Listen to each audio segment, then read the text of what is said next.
nga nito, karito. Laki nga.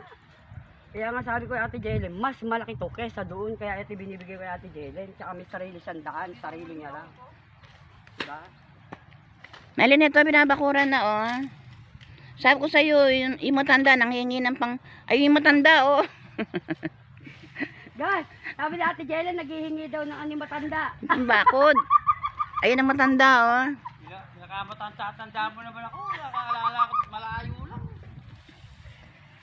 Ito, ay, sinisimulan na nila. Ito na yung nagawa na nila to. Tapos, Mylene, ano, yun. Lumaki, mas lalo niyang pinalaki yung lote mo. Oo, ipatutungtong niya pa yan doon. Tapos, di na ako makadaan sa kapitbahay. Tinarangan na nila. Oo, para sarili mo lang. Lumapit ka rito para makita mo kung tatapasin ko. Sige na, nakita naman kita eh. Ba't kalahati pa eh? Laki. Ito, Kaya oh. nga ito inano ko sa kanya eh. Laki na ito, halos isa kalahating sukat di papatak niya. Ito, lumaki yung lote mo. Hinarangan na nila dito. Pag uwi niya, Ate Jelen, may bunga na yung mga saging niya. May mga saging ka pa, oh. Pag uwi niya, may mga bunga na yung saging niya. Lumaki lote mo. Oo, nakagdagan pa.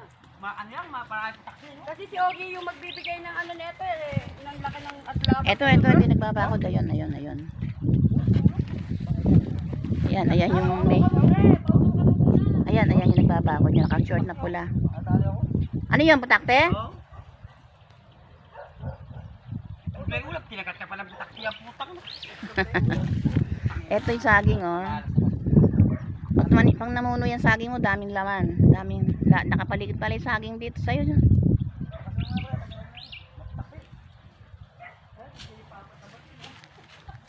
Ayan, tinatabas yung... Ito, tinatabas yung ano mo pa. Mas malaki pa pala, may isang di pa pala sa likod. Eh, meron pa isang kalahati yung may O, meron pala siya kalahati, hindi pa yun, yung lupa. Malaki sa'yo. Sayang to. Napakalaki. Nasa transport to. Napakalaki ng lote mo, oh. Ito, sa itong daan na to. Malinis na. Pintupan tapos pa. Ibaran siya, eh. Pakakaka. Ano ba yan? Panagang kinakagat? Baka na pala itong ano. Ito. Malinis na. O, ayan na, nakaano na, binabakuran na nila. Ayan, nakabakod na. Pero nga siya, babuwan pa yung ano nyo, tsaka lalagyan ng ganun, no? Oo, nakabalbal pa yung Wala na, sa... malinis na rin. Ayun, sinasabi ko sa'yo nagbabakod. Ayun, oh. Ayun. Papagawa siya ng kubo, rest house style na lang. Katulad na kay Kuya Bobay, negas na eh. Maganda pa. Pinkalo. Ayan, na. Ha? Ipabili mo daw siya ng mga puno, kung anong gusto niyang puno, si Jelen. Bibigyan ko na lang kung may bahala.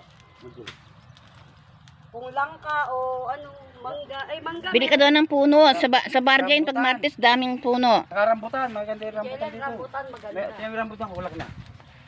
Rambutan, mangga, santol. Dito, rambutan na, puro rambutan dito eh, sa kabila. Meron pa siyang ano, yung ano, gas, lantones, tumuboy lantones eh. Lumaki lote mo. Lalo nilang pinalaki lote mo. Hiya daw siya sa iyo eh. Ayun doon, tinatabas na naman. Malinis ako dyan, ako na masasabi niyan. Tatabasin na lang yung gilid. Pagkatagal ni Ate Jelen, wala kaming merienda. Ang... Sabi ko, pupunta yun. Pag sinabi nyo, muray ka ako. Madali ka lang madali. Oh, ayan, Lililisin ko na rin. Oh, ayan, narinig mo, Mylene. Manghihingi ng pamerienda, panigarilyo. Oh, yan, pati dami, malinis na rin. Pag bago siya umuwi, malalaki na itanim niya. Tantado ka po na sigan mo yung mga bakod nila dyan. Di man. Pero may... Ayan, malinis. Ayan, papadalan si Mylene sa inyo. Nakita niya nang naayos nyo. O, sige na, Len. Masasabi. Lumaki nga yung lote mo, Len. Hindi, Ate Jelen, malaki yan. Kahit dalawang bahay, pwede ito. Di katulad nito, 1/4 lang itong binenta sa'yo na ito eh.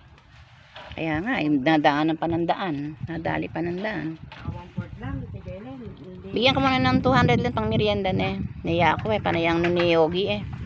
Panay parinig, itlog ng day ulang, pinagkat pa raw ng putakti. Ah, sige na.